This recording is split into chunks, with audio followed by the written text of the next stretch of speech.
పరమాన్నం రెడీ. చూడండి dry fruits గుమ్మలాడే పరమాన్నం రెడీ. అనుకోకుండా తినాలనిపించేసి తింటున్నాం. దీంట్లో కాంబినేషన్ ఏం తింటారు ఫ్రెండ్స్? నేనైతే పచ్చి పులుసు పెరుగు శివరాత్రి అప్పుడు చేసేదన్నమాట మా అమ్మ. దీంట్లో పచ్చి పులుసు పెరిగేసి ఒక పొద్దు అయిపోయినాక తెల్లారి నైవేద్యం పెట్టేది. అట్లా అలవాటు అయింది. ఇప్పుడు నేను ఎప్పుడు పరమాన్నం వండుకున్నా కూడా ఖచ్చితంగా పచ్చి పులుసు చేస్తాను అన్నమాట.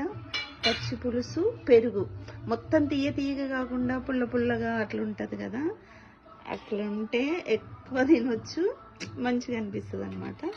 మాకైతే పరమాన్నంకి పచ్చి పులుసు పెరుగు కాంబినేషన్. మీరు ఎలా తింటారు ఫ్రెండ్స్? ఇందులో పాలేసి నెయ్యేసి వండుతాము, కానీ వండడం అంతా కంప్లీట్ అయ్యి డ్రై ఫ్రూట్స్ అన్నీ వేసినాక ఒకవేళ దేవుడికి నైవేద్యం పెట్టినా కూడా ఇందులో పచ్చి పులుసు పెరుగు కంపల్సరీ వేసి పెడతాం అనమాట. అట్లా అలవాటు అయ్యి ఫుల్ అన్నం ఎంతనో అదంతా వేసుకొని తినడం నాకైతే అలవాటు. నాదైతే ఆ టేస్ట్ ఫ్రెండ్స్. ఇది చిన్నప్పటి నుండి నాకు ఇది బాగా అలవాటు టేస్ట్. మీరు ఎలా తింటారు ఫ్రెండ్స్? మీ టేస్ట్ ఏంటి? Bye friends. ఇంట్లో ఎవరికి ఏది ఇష్టము, ఎట్లా తినేదో అన్నీ గుర్తొస్తాయి కదా. పాశము ఇట్లాంటి పరమన్నము అలాంటివి ఉంటే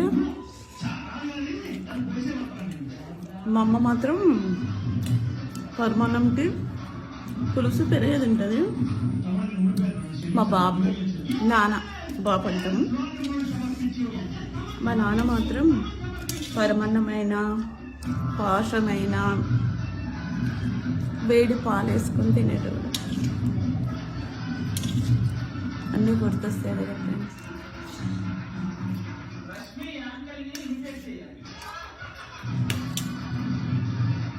ఇప్పుడు పిల్లలు అయితే వండినా కూడా ఏమీ తినరు, బతిమలాడితే తింటారు. 2 రోజులు అయినా సరే నేనే తినాలి. మా ఆయన కొంచెం పర్వాలేదు, నేను తిన్నప్పుడల్లా వేసేస్తే తింటారు. పిల్లలు మాత్రం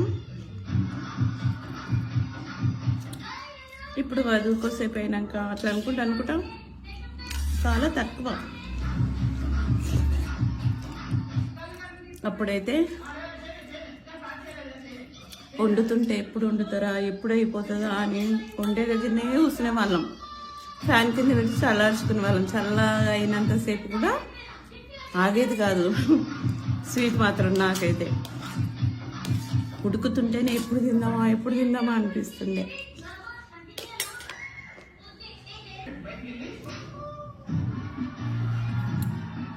చూసారా, పెరుగు అయితే వేస్తున్నా.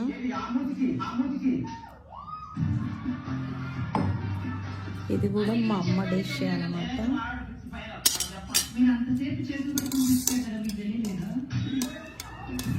ఇప్పుడు కూడా మా అమ్మ పచ్చి పులుసు పెరుగులైంది. మా అమ్మ కూడా ఇది తినదు. మీరు కూడా ట్రై చేయండి ఫ్రెండ్స్. మస్తు అంటే మస్తు టేస్ట్ ఉంటుంది.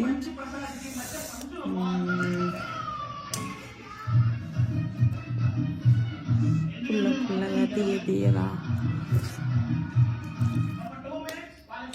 ఒక్కోసారి ఉత్త పాలు వేసుకొని కూడా తింటాము. ఆల్రెడీ పాలలోనే వండుతాం కదా. పులుసు పెరుగుతో తింటే మాత్రం ఈ టేస్ట్ ఎవ్వరు మర్చిపోరు.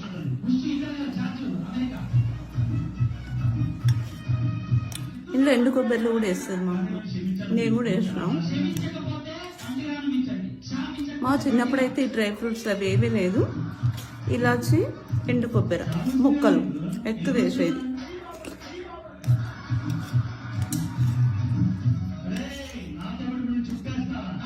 టేస్ట్ మాత్రం అదిరిపోతుంది. మీరు కూడా ట్రై చేయండి ఫ్రెండ్స్. ఓకేనా ఫ్రెండ్స్?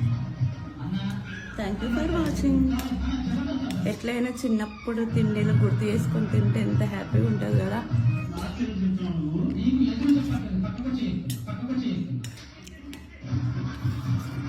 ఆ టేస్ట్ వేరు. అప్పుడైతే మళ్ళా పెట్టుకుని తినేవాళ్ళం. రోజుకు లెక్కలేనన్ని సార్లు. ఇంత పెద్ద బాగుండి ఉండేది మా అమ్మ అయితే.